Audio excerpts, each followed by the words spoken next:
Why is it so hard to do the little things that would improve my life?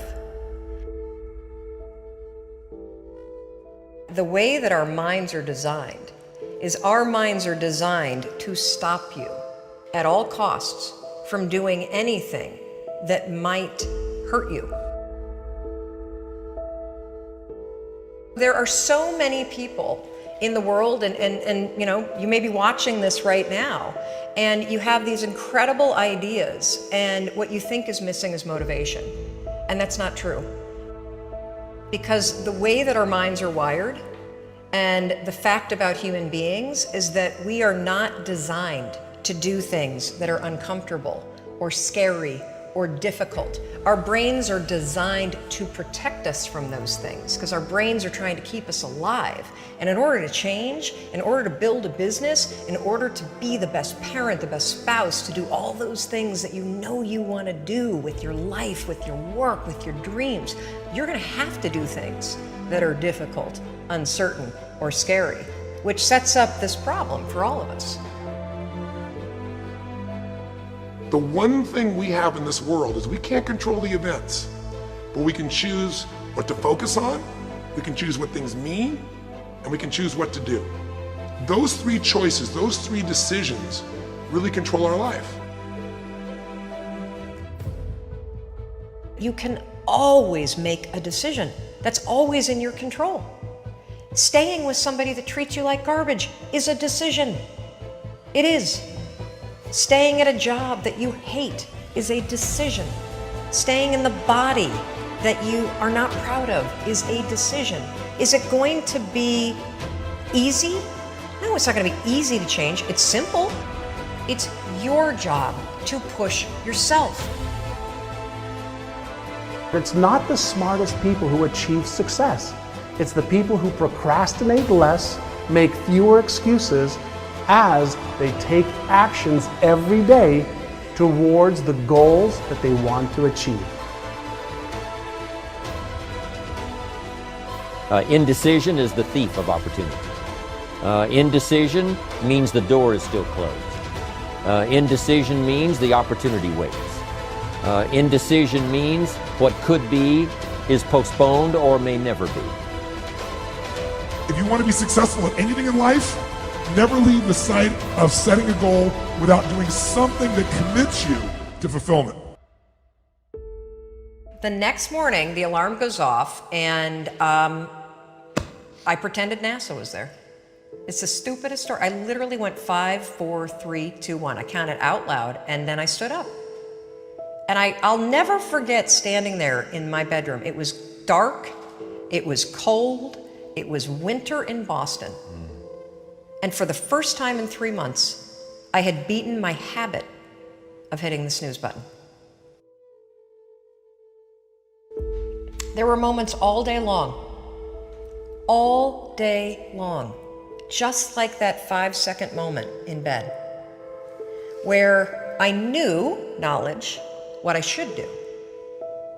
And if I didn't move within 5 seconds, my brain would step in and talk me out of it.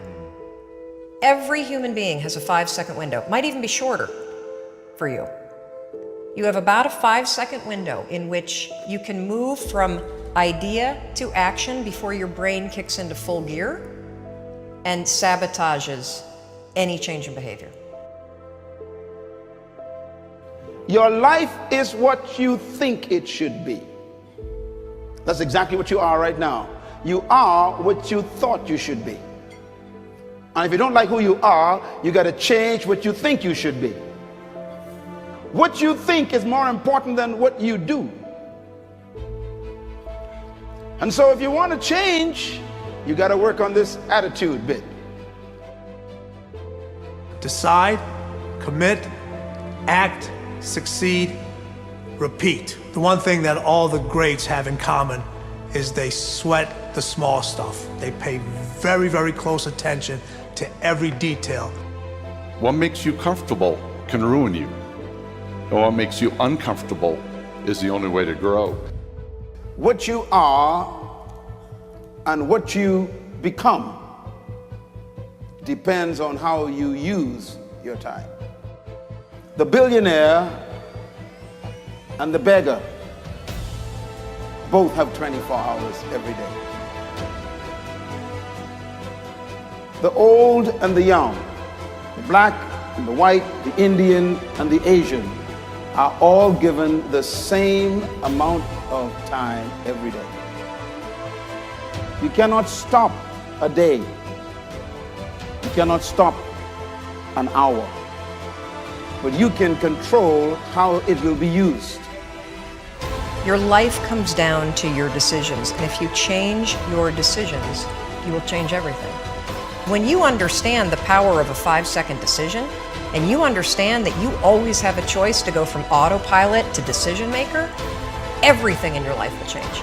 You will be a different negotiator, you will be different in sales, you will be unstoppable in the gym, because you will realize the amount of garbage that you put in the way of your hopes, of your dreams, of your potential, of your confidence, of your courage.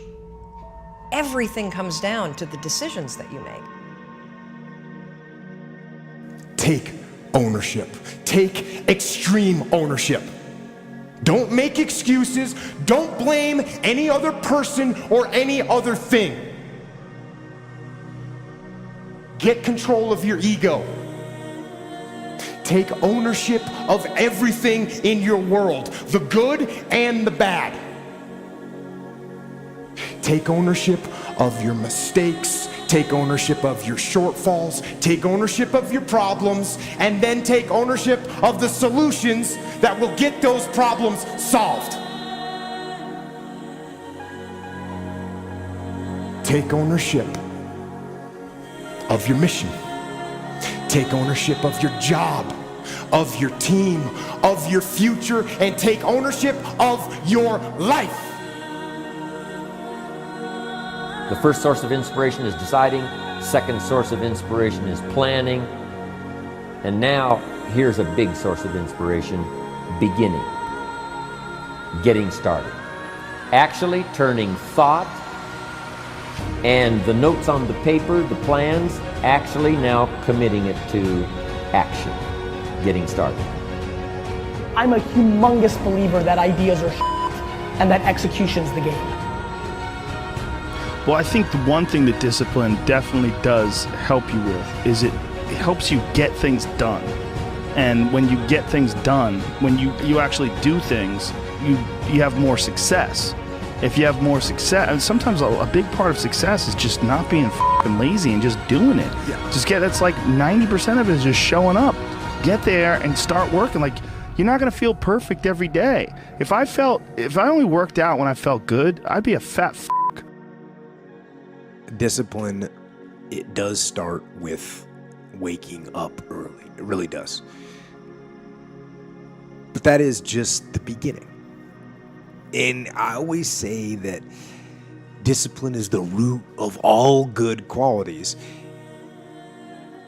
But you have to absolutely apply it to things outside of just waking up early. It's everything. It's working out every day, making yourself stronger and faster and more flexible and healthier. Discipline is eating the right foods to fuel your system. It's about disciplining your emotions so you can make good decisions. Doing the tasks that you don't necessarily want to do, but that you know will help you. The thing about self-discipline is that it is necessary for everything you do in your life. You have to be self-disciplined.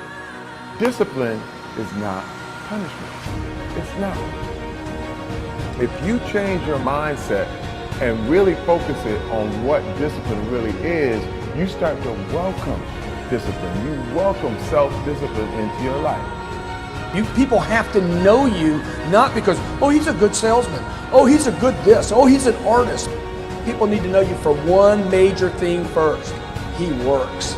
He produces. The guy's there every day. The guy's pushing and shoving. Because the truth is, no matter how good your ideas are, how good your art is, or how good your skill set is, If you're not working, man, if you're not vibrating at a frequency that people say, my God, how does that guy do all that? If you're not vibrating at that rate, if you're not working at that level, you're not going to make it.